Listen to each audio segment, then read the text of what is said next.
got the bubbly, pouring through me, sparkling, bubbly, pouring through me, got the bubbly, pouring through me, got the bubbly, pouring through me, sparkling, bubbly, pouring through me, All right, welcome everyone to the. I'm Sean. My name is Till, and we are trying to demystify wine culture a little bit for you, simplifying wine terminology in order to help you select and appreciate wine just a little more.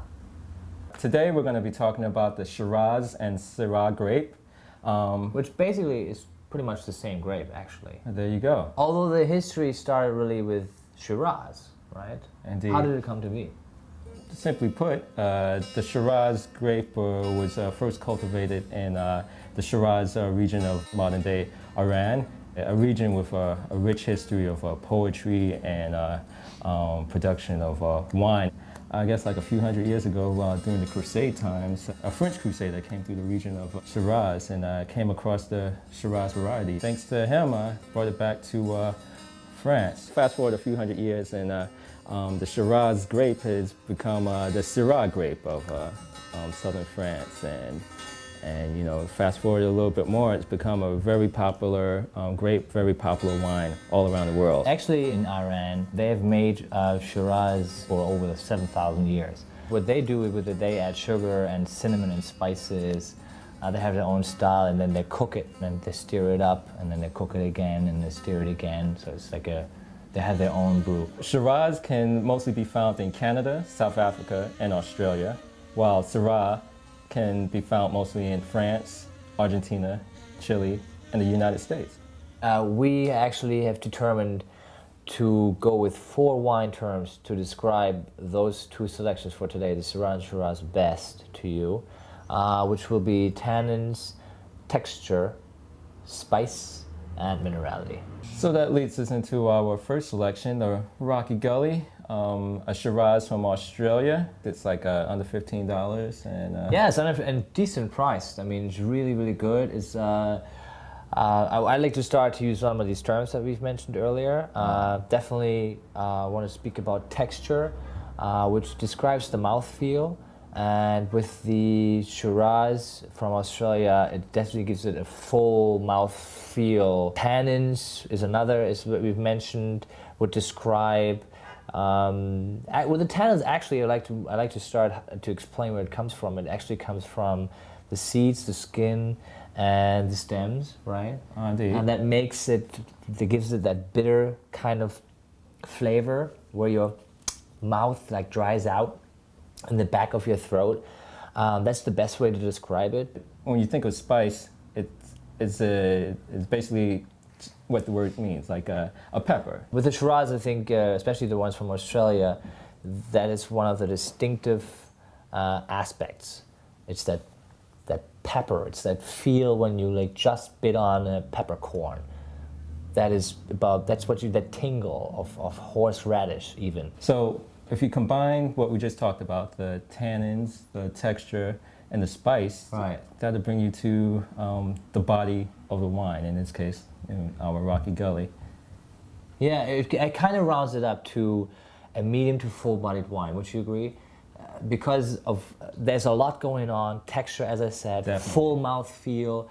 So and that full mouth feel, it says it right there. It's really full. It's a dark berry wine. It really gives you a good there's no example doubt about it. Yeah, of a it's full to medium body wine. Medium to full body wine. The second selection we have chosen is the Côte du Ventoux. From the southern region of France, Languedoc region, a place that I might add I've been to. You know all about it. I try to. And got some ladies with that? Some nice wine? Unfortunately not. I have a special lady with me. You weren't able to connect the poetry with the wine. Okay, well, I was just wondering. Anyway, so the Côte du Ventoux, yeah, actually a little lighter if you compare the two, but the same characteristics. You have that spice, a little lower on the spice, not as much pepper, not as much spice again going on, but it has some of that definitely. I would like to add though, this particular, especially the Rhone region and the Languedoc region in South France, they have I like to mention the minerality aspect, exactly. Thank you.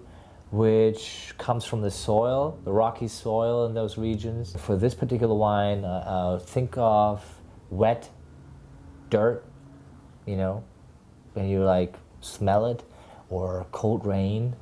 That's for me, that's the best way of describing minerality. That's that would be an additional term for the Côte d'Ivoire. For the Côte d'Ivoire too, the Syrah. Well, you had what do we have with the Rocky Gully? I say we had the subs, right? With the Rocky Gully, the Shiraz, we had a couple of hoagies, subs, right. Heroes from Subways. Right. Yeah. I had the chicken with the sweet mustard. I thought in my opinion was great because I really believe that the spice with the sweet mustard is a great combination.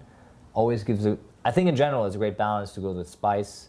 Balance the spice with the sweetness, and in my case, I think it was a great choice. I think it went well. Indeed, and for me, I went a bit more traditional route with my hero, and I had a roast beef with spinach and mayo.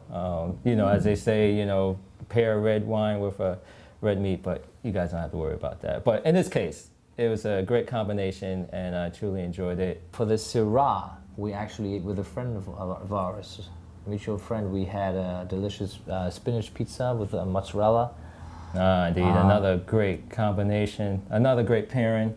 How was that for you? I mean, I think it went well with the mozzarella, the spiciness, the spice that came with the Côte d'Ivoire definitely interacted well for me with the mozzarella, and it tasted well with the spinach. Oh, what did you think? Well, actually, spinach on the pizza the spinach itself has its own tannins, has that, remember that dry feel? Oh, you're right. In your mouth, and actually, it was a great combination because you can go alike as well. So with that slight tannin, not as strong as the Shiraz, but that slight tannin in the Côte d'Ivoire too, actually, I thought it was great. It was a great combination, a great emphasis on the flavor with the pizza.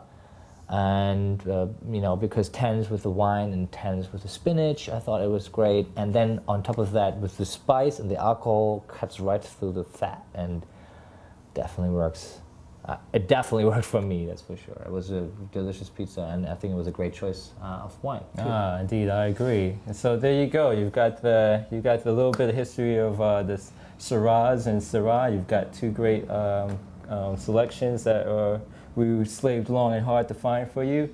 And I think that's going to bring us to our conclusion for the first episode of Vine Talk. Yeah, it's pretty much, rounds it up. And I hope you guys are going to be around for the next episode, because we're going to go to, I think, some of your favorites. And we're going to go into the bubbly. The bubbly, the champagne, yeah. And the different kinds of Champenois-style wines, which is Cava, Sect in Germany, Cava is in Spain, the Spumanti in Italy.